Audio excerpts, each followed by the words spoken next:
On est dans un des lieux que je préfère au monde, une enceinte extraordinaire qui est une ancienne gare et qui a été réhabilitée en un musée, le musée d'Orsay.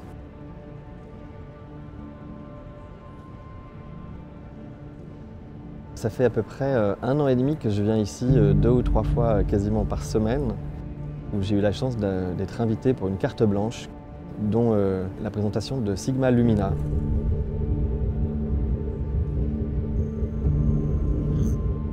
On a eu l'idée un peu folle avec Johan de faire un portail temporel.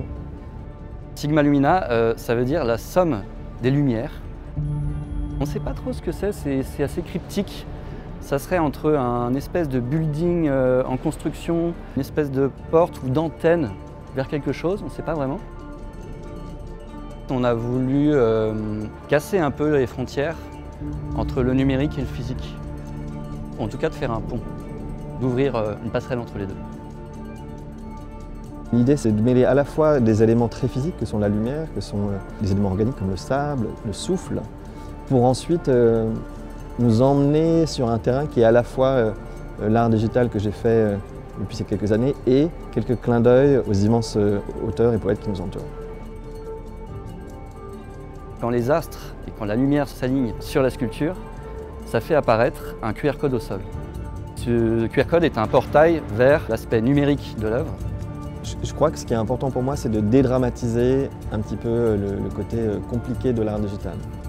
De prendre par la main en fait, le public et de lui dire « Regardez, soufflez dans votre téléphone et une œuvre va apparaître ».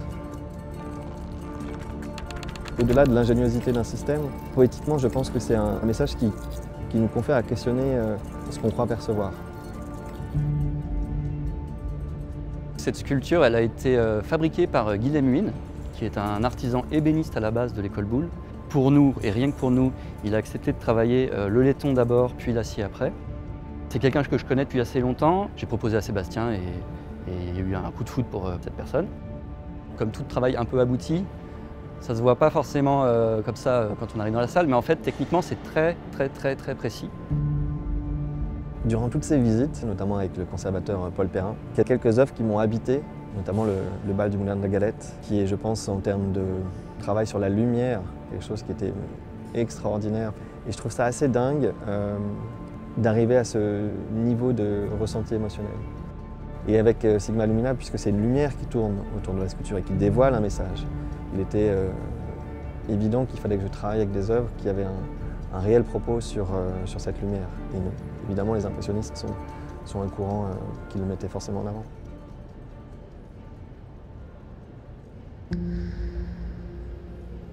J'ai aussi beaucoup collaboré récemment avec des scientifiques. Et là, l'idée, c'était de prendre une œuvre du musée d'Orsay et de voir ce que le vivant pouvait faire à l'intérieur de cette œuvre. Et donc, on a eu l'idée aussi un peu folle, je crois, d'essayer de rendre organique et vivante une peinture qui est celle de l'atelier de Courbet. On a commencé par en fait inoculer une levure dans un bioréacteur. Cette levure, on lui a donné la narration de la vie de Courbet. Il était assez captivant de comprendre quelles allaient être ces datas et comment est-ce qu'on allait pouvoir les utiliser.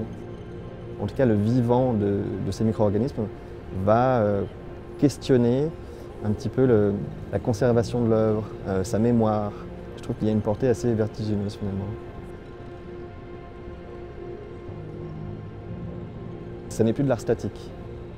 Et là, l'idée, c'était de prendre l'œuvre de l'atelier de Courbet et d'en faire un film dans lequel, en fait, les micro-organismes vont nous dessiner l'œuvre pour nous.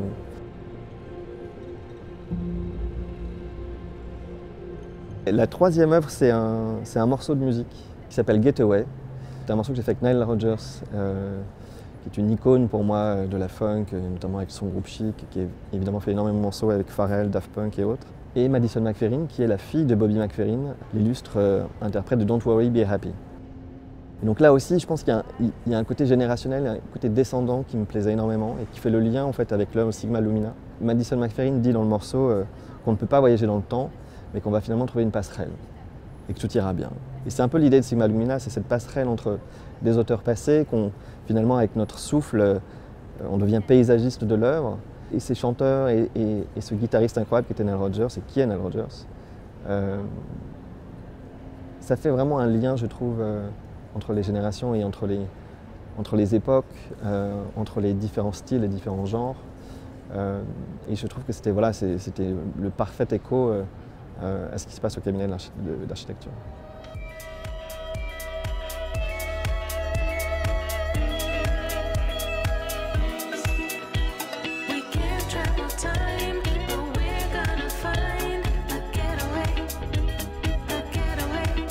Et la dernière, écoutez, c'est la moins surprenante de toutes peut-être, puisque j'ai la chance et l'honneur de pouvoir jouer au centre de la nef.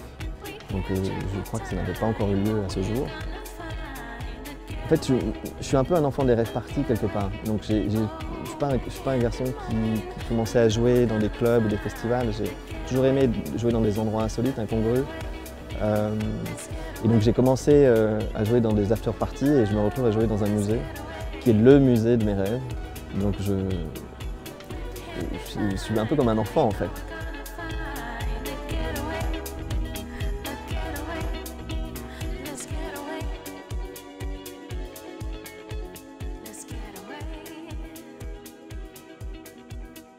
L'idée c'était réellement de pouvoir, à travers le vivant, à travers le physique, dévoiler des œuvres digitales. Je crois que c'est ça qui me plaisait.